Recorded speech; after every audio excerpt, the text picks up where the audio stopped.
আসসালামু আলাইকুম ওয়া রাহমাতুল্লাহি ওয়া বারাকাতুহু। সোনার বাংলার রাজধানী ঢাকা। সকালে বলেছিলাম যে ১ কোটি মানুষকে শহর ছাড়তে হবে। বাধ্য হবে ১ কোটি মানুষ এই শহর ছেড়ে যেতে। এখন বলতে পারেন ভাই এটা কেন? কি কারণে হবে?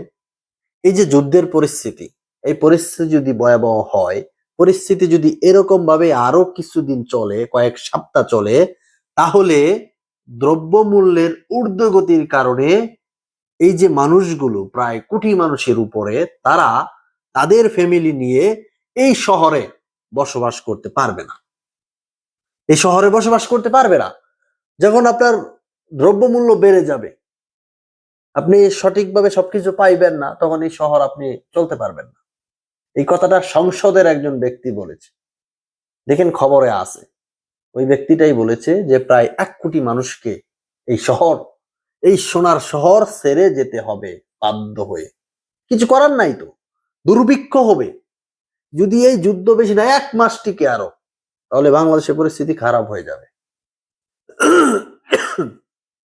আমরা তো মজা করি, এই যে তেল নিয়ে টোল করি, এই করি, তেল মজুত করার চিন্তা করতেছি। একটাবার ভাবতেছি না যে কি হবে যদি খালি সমস্যা হয়। এই যে কৃষকের উৎপাদন বন্ধ হয়ে যায়, রাষ্ট্র দুর্ভিক্ষে পড়ে যাবে। ৭১-৭২-এ যে দুর্ভিক্ষে ছিল না, এর চেয়ে বেশি দুর্ভিক্ষ পড়বে এখন।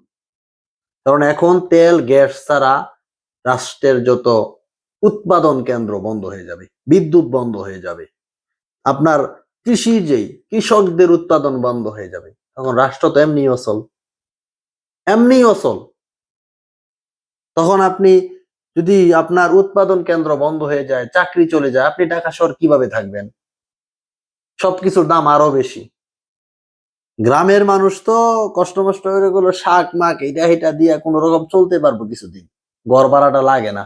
গ্রামে মোটামুটি সবারই ঘর থাকে, কিন্তু শহরে যারা ভাড়া থাকে, ঘর থাকে না গ্রামে, বা যারা একেবারে শহরে চলে যায়, ভাড়াই থাকে, বা শহরে প্লাট আছে, তাদেরও চলতে কষ্ট হবে। কারণ প্লাট তো ভাড়া দিলেন না, কিন্তু খাইবেন কোথা থেকে? খাওয়ার টাকা তো প্রয়োজন, চাকরি যদি না থাকে। অনেক বিবেচনার বিষয়। আমরা মজা করি না, আমরা তো মজা করি, ফেসবুক আছে আমরা টল করি, আমরা বুঝতে পারতেছি না ভবিষ্যৎ আমাদের কোন দিকে যাচ্ছে। আপনি চিন্তা করেন যে এই যে বর্তমান দুনিয়া, আপনি শুধু তেল গ্যাস বন্ধ করে দিলে পুরা দুনিয়া অন্ধকার।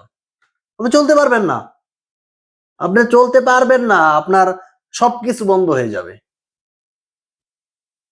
বিশ্বাস হয় কথাগুলো? খামখেয়ালি মনে হয় আমাদের? এই যুদ্ধের পরিস্থিতি যদি খারাপ হয়, কি হইতে পারে ভয়াবহ অবস্থা, বিশেষ করে আমাদের এশিয়াতে। তো যাই হোক, আল্লাহ না করুক, জানি না পরিস্থিতি কোন দিকে যায়, আল্লাহ ভরসা। এর জন্যই বললাম প্রায় ১ কোটি মানুষকে এই শহর ছাড়তে হবে পরিস্থিতি যদি খারাপ হয়।